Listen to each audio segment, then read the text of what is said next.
Avec quelqu'un qui a dit que je peux pas jouer aux poupées, et après j'ai pleuré. Bienvenue sur Papatriarcat. Je suis ravi de vous recevoir sur ce format appelé Réponse, tout simplement parce qu'en fait je vais répondre à un message audio qu'on m'a laissé via l'outil SpeakPipe. Je vous laisse le lien en descriptif de cet épisode. N'hésitez pas, vous avez 5 minutes pour donner votre avis. Alors quelque chose de positif, constructif, ou tout simplement pour dire que vous n'êtes pas d'accord sur un épisode, c'est tout à fait ok. L'idée c'est de pouvoir échanger ensemble avec de la nuance, c'est pour ça que 5 minutes ça permet de construire un argument, et surtout moi de pouvoir vous répondre derrière, afin d'enrichir un petit peu plus le débat que ceux qu'on peut trouver sur les réseaux sociaux. Je remercie d'avance toutes les personnes qui ont participé à enrichir la réflexion sur nos sujets, et nous allons pouvoir tout de suite commencer cet épisode. Hello, donc je fais un retour par rapport à ta réponse sur la réponse 76 par rapport au regard des gens sur et le jugement qu'ils peuvent avoir sur certaines situations, notamment en situation de crise et notamment le regard de nos proches. En fait, ça fait référence directement à une situation que j'ai vécue il y a 1 mois et demi. Donc je partais en vacances avec ma mère et mon frère pour aller rendre visite à mes grands-parents qui habitent loin. Et je partais avec mes 2 enfants, mon garçon de 3 ans et demi et ma fille qui avait 3 mois à ce moment-là.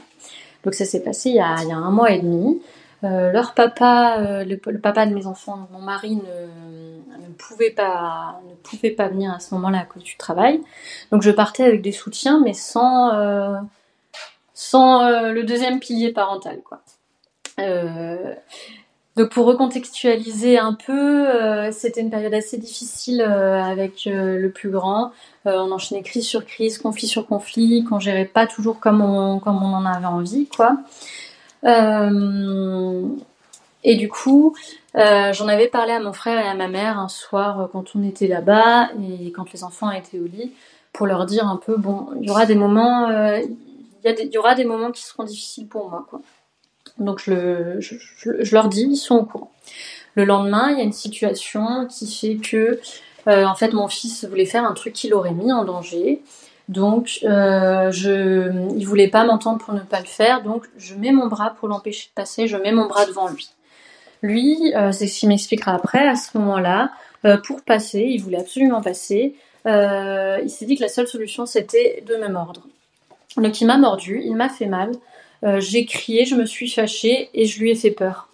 Donc j'ai crié de douleur, mais j'ai aussi crié après quand la douleur était passée. J'ai aussi crié contre lui, j'étais fâchée, quoi.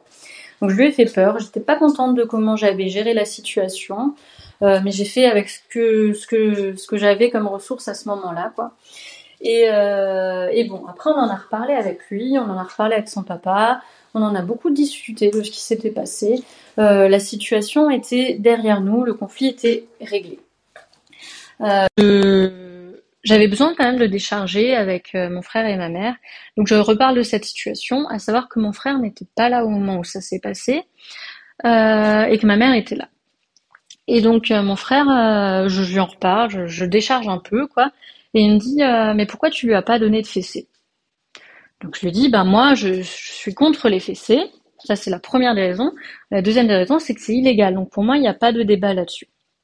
Et lui, il me dit, à ce rythme-là, à 14 ans, il balancera des pavés sur les flics.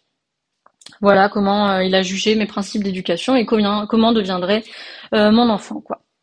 Donc ça m'a fait beaucoup de peine, je me suis beaucoup fâchée contre lui. C'était un moment où j'avais pas besoin d'entendre ça, j'avais pas envie d'entendre ça, j'avais pas les ressources pour entendre ça et prendre sur moi. Donc j'ai beaucoup pleuré, et d'ailleurs j'avais pas à prendre sur moi à ce moment-là. J'ai beaucoup pleuré, j'en ai beaucoup parlé avec mon mari, avec ma meilleure amie, et par la suite, donc je m'étais isolée, mon frère me fait un message pour s'excuser. Donc je le pardonne, mais je lui dis quand même que moi à ce moment-là j'avais besoin de soutien, pas d'être jugée, et qu'il a empiré la situation en fait. Et voilà, l'histoire est réglée. Mais c'est pour dire que ton conseil, pour de dire aux personnes, à nos proches, ce dont on a besoin dans les moments de crise, au moment où ça arrive, je trouve ça très intéressant et moi ça m'a servi parce que mon frère n'a plus recommencé à faire ça, donc ça s'est passé il y a 1 mois et demi, il l'a plus refait. Et du coup, voilà, cette situation-là, le mal est fait. Quand j'y repense, j'ai toujours la larme à l'œil. C'était vraiment un moment où j'étais à bout. Mais maintenant, en tout cas, il n'a plus recommencé. Donc, c'est important voilà, de dire aux gens effectivement qu'à ce moment-là, on n'a pas besoin d'être jugé, on a besoin d'être soutenu.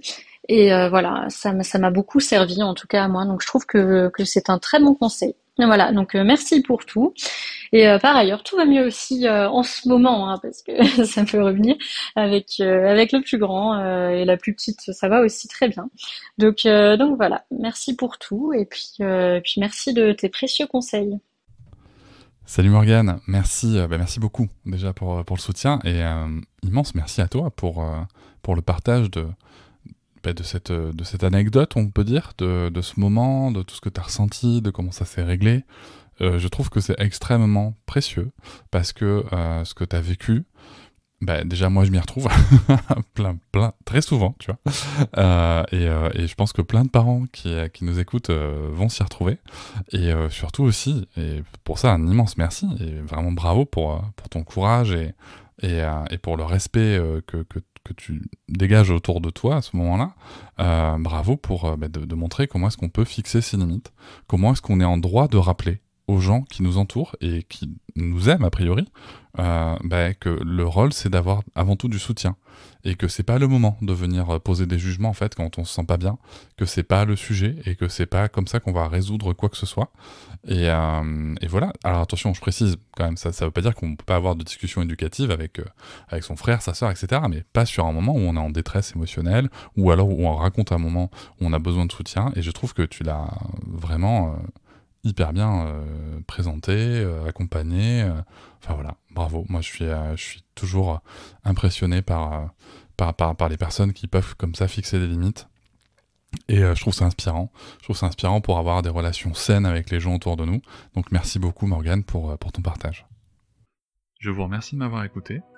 Je vous invite à vous abonner et nous pouvons aussi nous retrouver sur Facebook, Instagram et sur le blog papatriarca.fr. À bientôt.